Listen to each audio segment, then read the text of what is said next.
12 మండలాలకు తాగునీరిచ్చే ప్రాజెక్టు. ఆ ప్రాజెక్టు రాజశేఖర రెడ్డి గారు చేసి వెళ్ళిపోతే ఆ ప్రాజెక్టు కనీసం మెయింటెనెన్స్ చేసే దిక్కు దినానం కూడా ఇప్పుడు లేకపోయింది. రాజశేఖర రెడ్డి గారు అద్భుతంగా ప్రాజెక్టు కట్టిపోతే, రాజశేఖర రెడ్డి గారు ఉండగా, రాజశేఖర రెడ్డి గారు ఎంతో మనసు పెట్టి రూపొందించి కట్టించిన ప్రాజెక్టు వెళ్ళిపోతే ఆ తర్వాత 5 సంవత్సరాలు తెలుగుదేశం పార్టీ అధికారంలో ఉంది.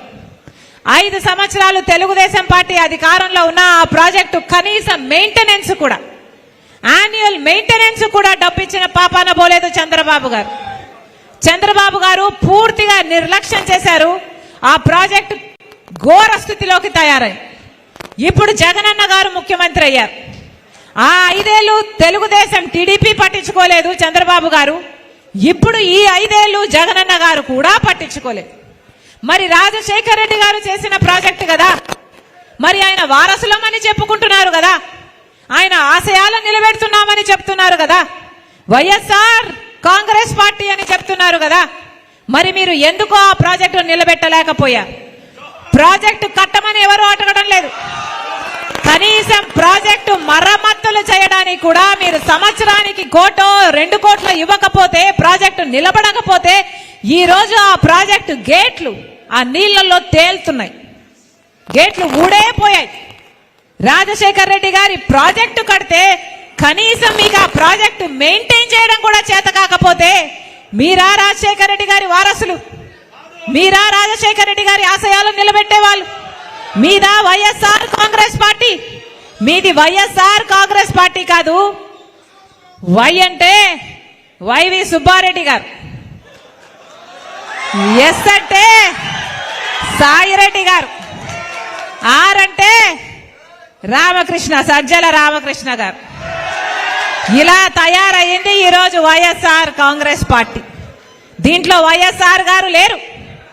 ఇది జగన్ రెడ్డి పార్టీ, ఇది నియంత పార్టీ, ఇది ప్రజలను పట్టించుకోని పార్టీ,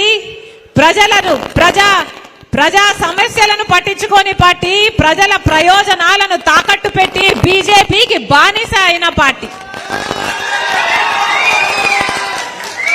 రాజశేఖర రెడ్డి గారి ఒక్క ఆశయమైనా నిలబెట్టారా?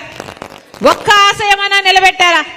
వెలుగొండ ప్రాజెక్టు రాజశేఖర రెడ్డి గారు ఎంతో కోరుకున్న ప్రాజెక్టు, ఎంతో 4,50,000 ఎకరాలకు నీళ్ళిచ్చే ప్రాజెక్టు.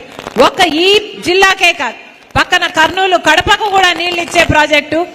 45 టీఎంసీల సామర్థ్యం ఉన్న ప్రాజెక్టు. రాజశేఖర రెడ్డి గారు 60% పనులు పూర్తి చేసి పోతే ఆ తర్వాత చంద్రబాబు గారు కనీసం తట్టడు మట్టడి తీసి పోసాడా? 5 సంవత్సరాలు చంద్రబాబు గారు ముఖ్యమంత్రిగా ఉంటే వెలుగొండ ప్రాజెక్టు ఒక్క అడుగు కూడా ముందుకు వేయలేదు. ఆ తర్వాత జగనన్న గారు ముఖ్యమంత్రి అయ్యారు. ముఖ్యమంత్రి కాకముందు చెప్పిన మాట వెలుగొండ ప్రాజెక్టు నేను పూర్తి చేస్తాను అని. మరి 5 సంవత్సరాలు అవుతుంది. వెలుగొండ ప్రాజెక్టు పూర్తయిందా? వెలుగొండ ప్రాజెక్టు పూర్తయిందా? పూర్తి కాలేదు. ఇక్కడ నిమ్స్ ఇండస్ట్రియల్ కారిడార్ ఏర్పాటు చేయాలనుకున్నాడు రాజశేఖర రెడ్డి. రాజశేఖర రెడ్డి గారి తర్వాత ప్రభుత్వం 2012లో అప్పుడున్న కాంగ్రెస్ ప్రభుత్వం 3 లక్షల మంది యువతకు ఉద్యోగాలు ఇచ్చే ప్రాజెక్టు, అద్భుతంగా 4,000 ఎకరాలలో అద్భుతంగా చేయాలనుకున్న ప్రాజెక్టు. ఆ తర్వాత ఎవరూ పట్టించుకోలేదు. జగన్మోహన్ రెడ్డి గారు ముఖ్యమంత్రి కాకముందు 2019లో దాన్ని పూర్తి చేస్తానని చెప్పిన వాడు ఇప్పటి వరకు కనీసం ఒక్క ప్రాజెక్ట్ అయినా వచ్చిందా? ఒక్క ఇండస్ట్రీ అయినా వచ్చిందా? ఒక్క ఉద్యోగం అయినా వచ్చిందా? లేదు. జిల్లాకు ఒక ఎయిర్పోర్ట్ అన్నారు, దానికి ఒక పథకం కూడా పేరు పెట్టారు. జిల్లాకు ఒక ఎయిర్పోర్ట్ కట్టి బోయింగ్లు కూడా దింపుతామన్నారు. ఏమైంది? కనిపిస్తున్నాయా? గాలికి పోయింది. మరి ఏం చేసినట్టు? రాజశేఖర రెడ్డి గారి ఆశయాలు ఎక్కడ నిలబెట్టినట్టు? రాజశేఖర రెడ్డి గారు రైతును రాజును చేశాడు. రాజశేఖర రెడ్డి గారి హయాంలో వ్యవసాయం పండగైంది. రాజశేఖర రెడ్డి గారు రుణమాఫీ చేశాడు. రాజశేఖర రెడ్డి గారు రైతుకు ఏ కష్టం వచ్చినా పెట్టుబడి ధరను తగ్గించాడు, రాబడిని పెంచాడు. రాజశేఖర రెడ్డి గారు ముఖ్యమంత్రిగా ఉన్నప్పుడు ఇన్పుట్ సబ్సిడీ ఉండే, విత్తనాల మీద సబ్సిడీ ఉండే, డ్రిప్పుల మీద సబ్సిడీ ఉండే, ఇంప్లిమెంట్స్ మీద సబ్సిడీ ఉండే. ఇప్పుడు ఏదైనా ఉన్నాయా? రైతులకు రుణమాఫీ కాదు కదా, రైతులు మొత్తం అప్పుల పాలైపోయారు. అప్పు లేని రైతున్నాడా? అప్పు లేని రైతున్నాడా? అసలు వ్యవసాయం దండగా అనే పరిస్థితికి ఇప్పుడు వచ్చింది అంటే దానికి కారణం పాలకులు కాదా? రాజశేఖర రెడ్డి గారు రైతుల కోసం అన్ని పథకాలు పెడితే ఇన్పుట్ సబ్సిడీ ఉందా? విత్తనాల మీద సబ్సిడీ ఇప్పుడు ఉందా? డ్రిప్ మీద సబ్సిడీ ఇప్పుడు ఉందా? కనీసం పంట నష్టపోతే పంట నష్టపరిహారమైనా ఉందా? రాజశేఖర రెడ్డి గారు ఆ రోజు పంట నష్టపోతే ఎంత అద్భుతంగా ఇచ్చాడు, కానీ ఇప్పుడు అవి ఏవీ లేవు. మరి ఇదా రాజశేఖర రెడ్డి గారి సంక్షేమ పాలన? రాజశేఖర రెడ్డి గారి సంక్షేమ పాలనకు జగనన్న పాలనకు నక్కకు నాగలోకానికి ఉన్నంత తేడా ఉంది, ఆకాశానికి భూమికి ఉన్నంత తేడా ఉంది. రాజశేఖర రెడ్డి గారికి ఈ యువత అంటే చాలా ప్రాణం. రాజశేఖర రెడ్డి గారు మీరు బాగా చదువుకోవాలి, మంచి ఉద్యోగాలు చేయాలి అని మనస్ఫూర్తిగా కోరుకొని ఫీజు రీయింబర్స్మెంట్ ప్రవేశపెట్టాడు. రాజశేఖర రెడ్డి గారు చెప్పిన డైలాగ్ ఒకటి చెప్తా, మీరు ఏది కావాలంటే అది చదువుకోండి, మీరు డాక్టర్ అవుతారా, మీరు ఇంజనీర్ అవుతారా, మీరు ఎంపీఏ చేస్తారా, మీరు ఎంసీఏ చేస్తారా, మీరు ఏది కావాలంటే అది చదువుకోండి, ప్రభుత్వమే ఉచితంగా చదివిస్తుంది అన్నాడు. ఇప్పుడు ఉందా ఫీజు రీయింబర్స్మెంట్? ఇప్పుడు చదువుకుంటున్నారా బిడ్డలు? తల్లిదండ్రులు కూలీ నాలీ చేసి చదివిస్తే ఇప్పుడు ఉద్యోగాలు కూడా లేవు. జగనన్న గారు ముఖ్యమంత్రి కాకముందు చెప్పిన మాట, ప్రతి జనవరి 1న జాబ్ క్యాలెండర్ విడుదల చేస్తాము, నోటిఫికేషన్లు ఇస్తాము, ఉద్యోగాలు ఇస్తాము అన్నారు. ఒక్క సంవత్సరమైనా జాబ్ క్యాలెండర్ వచ్చిందా? ఒక్క నోటిఫికేషన్ అయినా వచ్చిందా? 30,000 టీచర్ ఉద్యోగాలు ఖాళీగా ఉన్నాయి, ఒక్కటైనా భర్తీ చేశారా?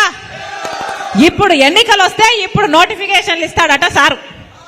మరి ఇప్పుడు ఇస్తే ఇక నోటిఫికేషన్ వచ్చేది ఎప్పుడు, పరీక్షలు రాసేది ఎప్పుడు, ఉద్యోగాలు వచ్చేది ఎప్పుడు, మీరు ఉద్యోగాలు చేసేది ఎప్పుడు? వీళ్ళకి చిత్తశుద్ధి ఉంటే 5 సంవత్సరాలుగా గాడిదలు కాస్తున్నారా? ఏమి చేస్తున్నారు? కనీసం ఒక్కసారి ఒక్క గ్రూప్ 1 ఉద్యోగం వచ్చిందా మన బిడ్డలకు? అంటే ఆంధ్ర రాష్ట్రంలో ఎవరు గ్రూప్ 1 ఉద్యోగానికి చేయడానికి కూడా అర్హులు కారా? మరి ఇదా రాజశేఖర రెడ్డి గారి సంక్షేమ పాలన? ఇదా రాజశేఖర రెడ్డి గారి ఆశయాలను నిలబెట్టడము అంటే? రాజశేఖర రెడ్డి గారు మాటిస్తే మాట తప్పనివాడు, మాట తప్పడు మడమ తిప్పనివాడు రాజశేఖర రెడ్డి గారు. మరి జగనన్న గారు ఏమన్నారు? పూర్తి మద్యపాన నిషేధం చేస్తాను అని అక్క చెల్లెలకు మాట ఇచ్చాడు. అయిందా పూర్తి మద్యపాన నిషేధం? ఏమన్నాడు? నేను పూర్తి మద్యపాన నిషేధం చేయకపోతే ఎన్నికల్లో ఓట్లు వేయమని కూడా అడగను అన్నాడు జగన్మోహన్ రెడ్డి గారు. మరి ఇప్పుడు ఎలా అడుగుతున్నారు? ఈరోజు సభ పెట్టారు, ఎలక్షన్ క్యాంపెయిన్ మొదలు పెట్టబోతున్నారు. మరి ఎలా అడుగుతున్నారు ఓట్లని? పూర్తి మద్యపాన నిషేధం చేయకుండా ఎలా అడుగుతున్నారు? మీరు మాట తప్పిన వారు కాదా? రాజశేఖర రెడ్డి గారు విచిత్రం చూడండి. రాజశేఖర రెడ్డి గారు గంగవరం పోర్టు రాజశేఖర రెడ్డి గారు ఆ రోజుల్లోనే 30 ఏళ్ల తర్వాత మళ్ళీ ఆ పోర్టు ప్రభుత్వం చేతుల్లోకి వచ్చేటట్టు రూపకల్పన చేస్తే జగనన్న గారు 70,000 కోట్లు విలువ చేసే ఆ గంగవరం పోర్టుని కేవలం 6,500 కోట్లు వాల్యుయేషన్ చేసి ప్రభుత్వం వాటా కేవలం 600 కోట్లకు 10% అమ్మేశాడు. ఇక గంగవరం పోర్టు 30 ఏళ్ల తర్వాత కాదు కదా, ఇక ఎప్పటికీ శాశ్వతంగా అసలు ప్రభుత్వం చేతుల్లోకి రానే రాదు.